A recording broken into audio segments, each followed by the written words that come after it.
Democratic পার্টির আজকে মিছিল হচ্ছে, বিশাল মিছিল আপনারা দেখতে পাচ্ছেন।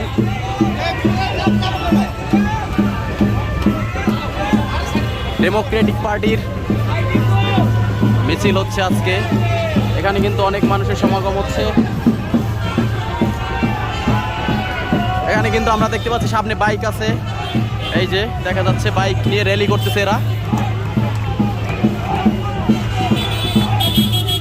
পিছনে কিন্তু গাড়ি এবং যানবাহন কিন্তু আটকা পড়েছে, আপনারা দেখতে পাচ্ছেন। এখানে কিন্তু এরা র্যালির জন্য প্রস্তুত হচ্ছে।